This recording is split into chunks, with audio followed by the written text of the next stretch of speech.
Olá, sejam todos muito bem-vindos ao canal Bicha da Justiça. Eu sou a Bruna e hoje a gente vai tratar sobre um tema interdisciplinar que eu particularmente estou achando extremamente interessante, que é relações abusivas e seus reflexos jurídicos. Eu convidei a educadora e a psicóloga Gabriela Morena para me ajudar a construir esse tema. Seja muito bem-vinda ao canal. Obrigada, Bruna. Um prazer estar aqui. Quero te agradecer pela oportunidade de participar e contribuir com esse trabalho que amplia o acesso a discursos e a temas muito importantes. Estou muito honrada de ter sido chamada. Sem mais delongas, vamos tratar da temática então.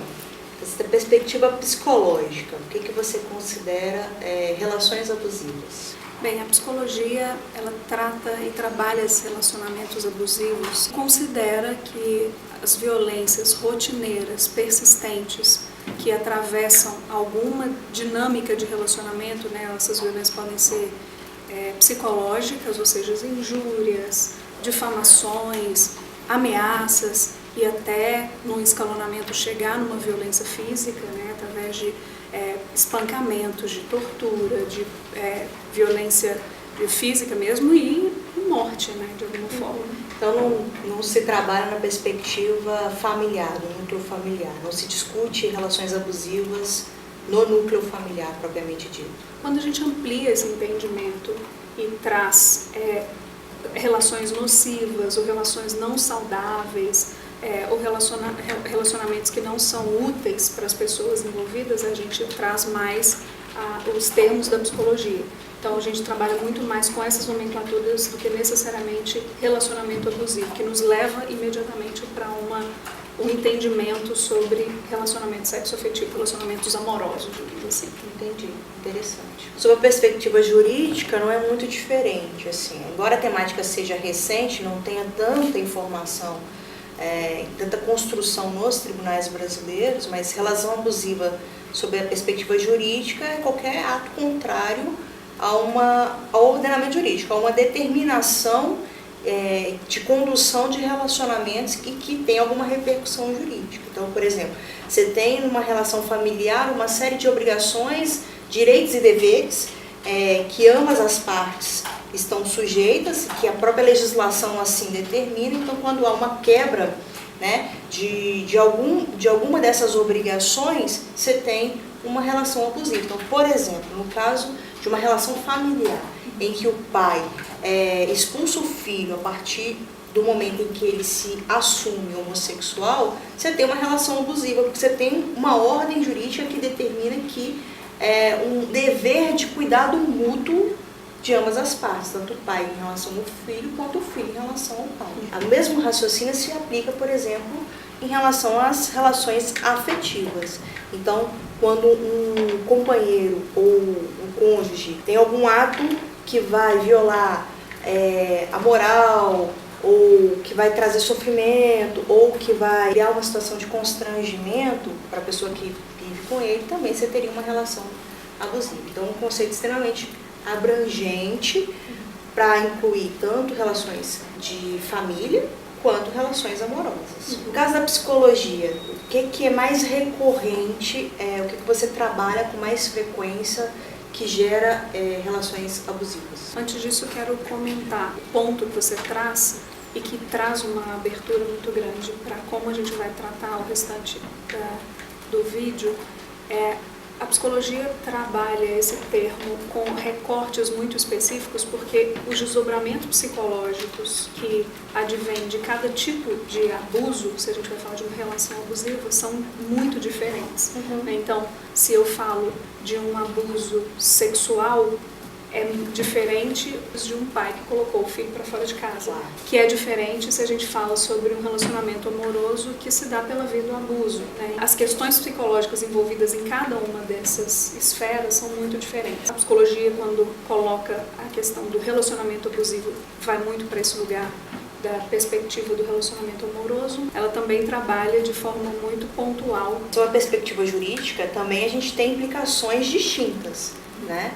Então, o instrumento jurídico para se lidar com uma questão de abuso verbal é diferente, por exemplo, no caso de uma violência física, ou de chegar a uma questão de extremismo.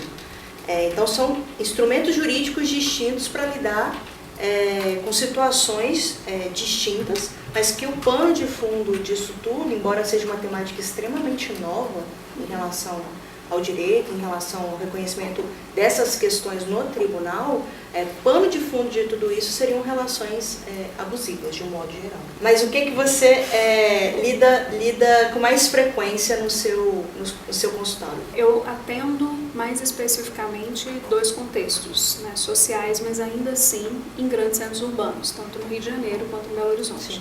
Belo Horizonte está mais marcado por uma tradição social que está mais atravessada pela religiosidade do que eu percebo no Rio de Janeiro, embora seja uma realidade também, dependendo de quais pessoas chegam até o consultório. Mas então eu estou falando de realidades diferentes, mas ambas em centros urbanos, isso não diz de como é exatamente todo o território brasileiro. Mas a minha experiência de receber pessoas no consultório, LGBT são pessoas que estão atravessadas por uma situação de muita violência, porque sofrem preconceitos ou de amigos, ou da escola, ou da família. Às vezes não foram expulsas de casa, mas tiveram cerceadas muitos direitos e muitas formas de se expressar.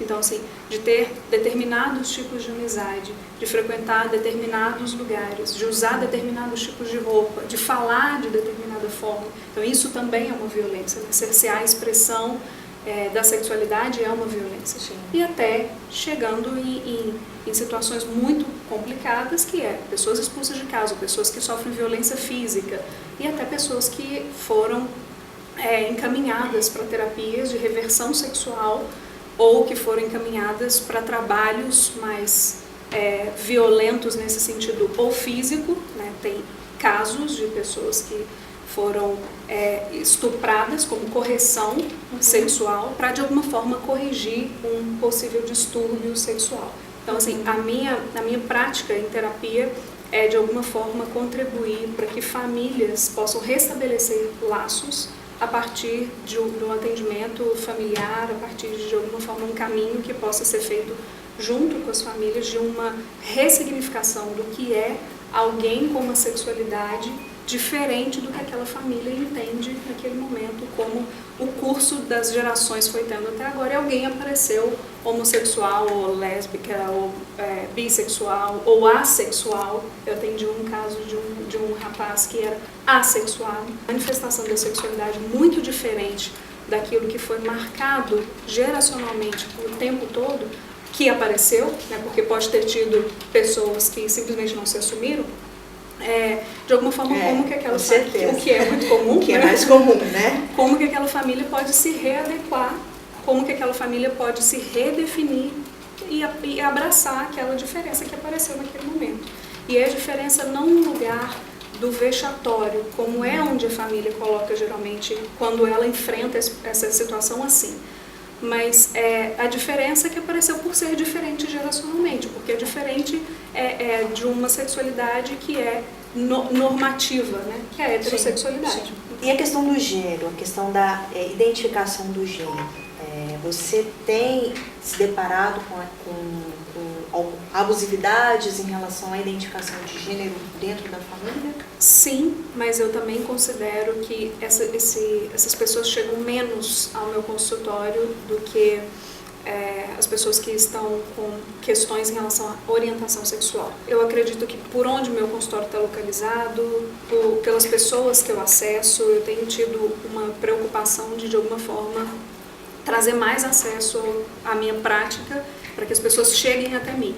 Eu fiz um trabalho, mas foi muito mais relacionado à educação, através de rodas de conversa com pessoas que, num contexto médico, no Rio de Janeiro, trabalham com pessoas transexuais. Então, a minha forma de acesso a esse público foi muito mais por essa via do que a gente que chega ao meu consultório. Você acredita, então, que tem como restaurar as relações familiares? Sim. Com essa abusividade que a gente tem tratado aqui, né, que a gente está falando de um guarda-chuva, de um espectro que pega desde a violência psicológica ou injúria, né, ou preconceito e até abuso sexual, e a gente também tem que se colocar responsavelmente e encarar que são formas muito diferentes de violência, mas principalmente nessas que são relacionadas ao preconceito e a forma que as famílias recebem a notícia de tem alguém que é LGBT, tem uma filha LGBT, a minha prática, que eu percebo e que eu acompanho é que sim, as pessoas podem restaurar os seus laços familiares. Existem casos de amigos ou de pessoas LGBTs que fazem acompanhamento comigo e que não tem essa questão, então tipo, não, fui aceita na minha casa, não tive, a minha mãe me tirou do armário, foi a minha mãe que falou, minha filha, né? Mas isso não é a maior parte das pessoas, né? Foge um pouco da regra. Exatamente. A maior parte das pessoas tem muitas questões até conseguir conversar com a família, com os amigos sobre isso, e quando conversam, são tratadas de uma forma muito discriminatória, muito preconceituosa.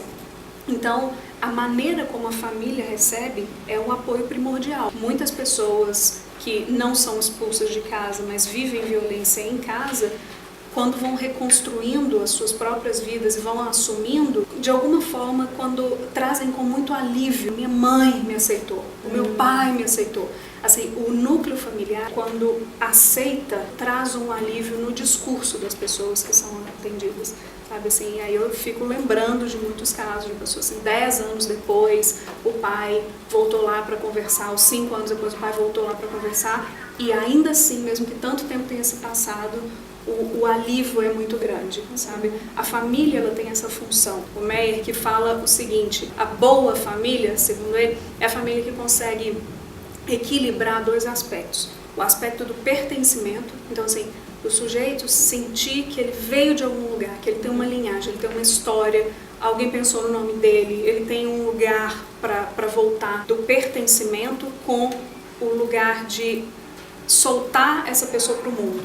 Porque tem famílias que são muito de um lugar ou de outro, pertencimento que a pessoa nunca mais casa ou não sai de casa ou nunca mais vai fazer sua vida, fica naquele... É preciso equilíbrio. Exatamente, fica naquele núcleo, emocionalmente ou fisicamente, ou o contrário, né? A pessoa que sai muito cedo e rompe muito com essa história aqui. Então, para ele, a família boa é uma família que consegue equilibrar essas 2 coisas. Então, quando um LGBT na própria família não consegue se perceber nesse lugar de pertencimento, é muito complicado. E aí, as questões psicológicas que advêm disso são inúmeras, né? Isso depende da idade, da personalidade, da forma que essa pessoa tem um laço com a família, e vai desde rompimento, pessoas que rompem laços familiares, que não conversam há anos com os próprios pais, com o irmão, ou até pessoas que sofrem e adoecem emocionalmente porque nunca mais sentem que pertencem a algum lugar. E é possível substituir esse núcleo? Essa sensação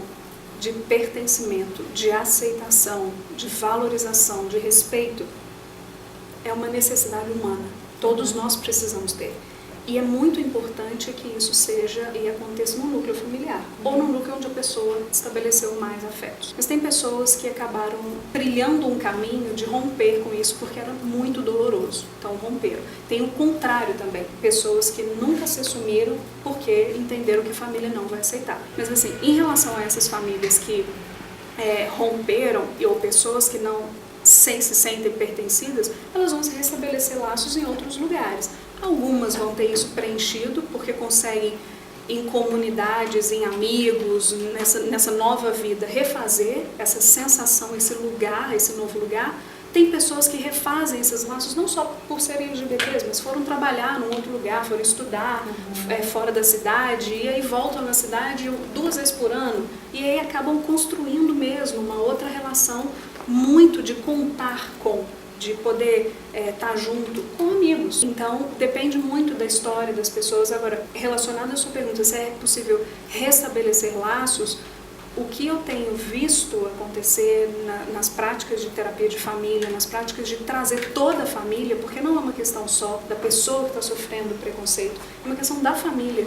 Quando a família se disponibiliza a repensar a situação, e aí tem muitos atravessamentos da religião, sociais, a forma que nós somos construídos e a cultura que de alguma maneira nos faz acreditar que tem uma manifestação da sexualidade que é a correta e todas as outras são distúrbios, doenças. Isso tem uma história, não se deu de hoje, né? Tem uma história que patologizou qualquer manifestação da sexualidade, então a bissexualidade, a assexualidade, a homossexualidade, pessoas trans, foram patologizadas. Na Grécia Antiga isso era visto de uma forma que não era se falar, mas foi o caminho da patologização para estar nos CIDs, né, nos manuais de distúrbios mentais, e depois da despatologização. Em 1990 a gente teve, né, a decisão da Organização Mundial de Saúde que retirou